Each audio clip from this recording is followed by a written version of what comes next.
¿Sabe cuál es su tipo de sangre? ¿O positivo? ¿A positivo? Seguramente es una pregunta fácil de responder, pero ¿sabe cuál es el tipo de sangre de su mascota? ¿Alguna vez se lo había preguntado?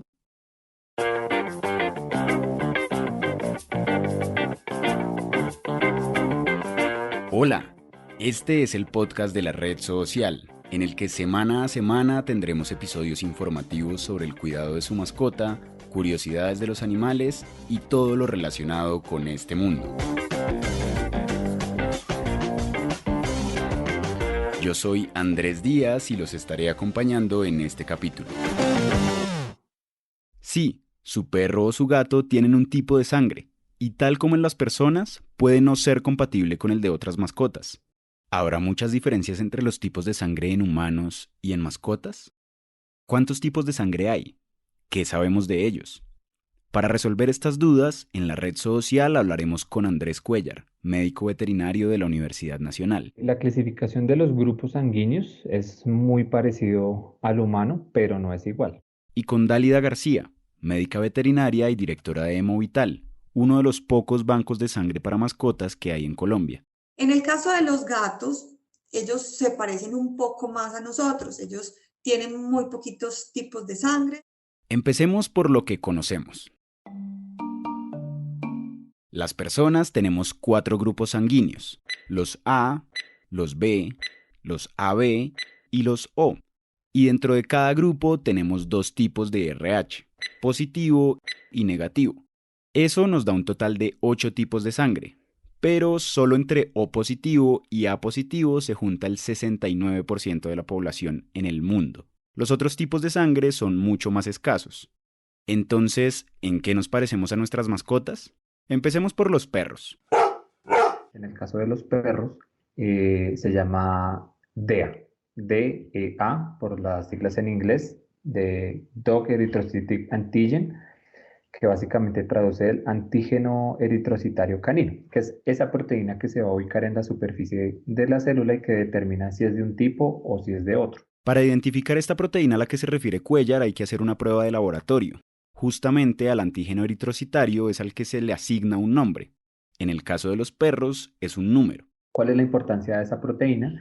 Que dependiendo si hay presencia o no de esa proteína y cómo esté configurada, se puede saber qué tipo de sangre tiene un perro y por lo tanto qué tipo de donante puede ser o qué tipo de receptor puede ser. En el caso, por ejemplo, de los perros, ellos tienen muchos tipos de sangre. Tenemos una clasificación que incluye los grupos sanguíneos más importantes, que son más de 8 grupos sanguíneos. Y tenemos esos 8 grupos principales, pero hay otros también. Entonces, podemos estar hablando de que hay más de 15 tipos de sangre en perros. Como hay tantos, los números con los que se identifican se asignan así: DEA 1.1, DEA 1.2, DEA 3, DEA 4, DEA 5 y así hasta llegar a 8, por mencionar los más importantes. Ahora, uno puede decir, tenemos muchísimos tipos de sangre y entonces puede ser muy complejo a la hora de hacer las transfusiones, ¿cierto?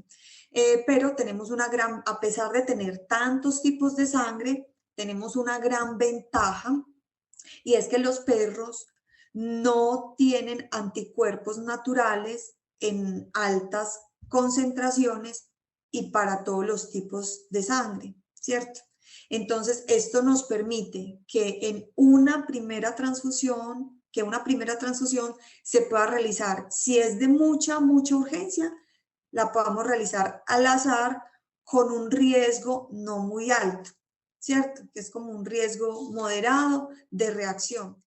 La razón por la que los humanos no podemos recibir sangre incompatible con la nuestra es porque nuestro sistema inmune puede reaccionar de manera agresiva a esa sangre y básicamente la destruye. Esto es lo que no sucede con los perros en la primera transfusión. Sin embargo, cuando ese paciente requiere una segunda transfusión, sí es muy importante ya en ese caso que se realicen las pruebas necesarias para identificar el tipo de sangre de la mascota y también para mirar la compatibilidad que hay con el donante. ¿Y funcionará igual con los gatos? Entonces, en el caso de los gatos sí es un poco más complicado porque hay un grupo sanguíneo, el grupo B específicamente, que puede reaccionar fuertemente en caso de que le transfundan sangre o que le pasen sangre a un paciente tipo B, que le pasen sangre de otro tipo, ¿cierto? Entonces, con los gatitos sí hay que tener mucho cuidado por esta razón. Ventaja que tenemos nosotros, por ejemplo, con los gatos, es que un alto porcentaje de gatos, estamos hablando de alrededor del 90%, 85, 90% de gatos son del mismo tipo de sangre, que es el tipo A. Y ya una pequeña población puede ser de los otros, tipo B, y una muy, muy minoritaria, muy chiquitica, es tipo AB. Las transfusiones de sangre en perros y gatos, así como en las personas, son fundamentales para el tratamiento de enfermedades, atención de urgencias y cirugías. Recibir una unidad a tiempo puede salvar la vida de una mascota. Sin embargo, en Colombia no hay muchos bancos de sangre para animales y también muchas personas desconocen el procedimiento. Si quieres saber un poco más sobre la donación de sangre, en la descripción de este episodio le dejaremos el link a un artículo en el que hablamos sobre el tema. En la red social esperamos que se anime y lleve a su mascota a donar.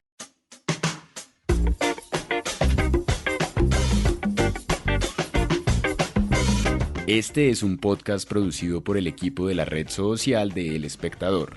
Nos escuchamos en el próximo episodio.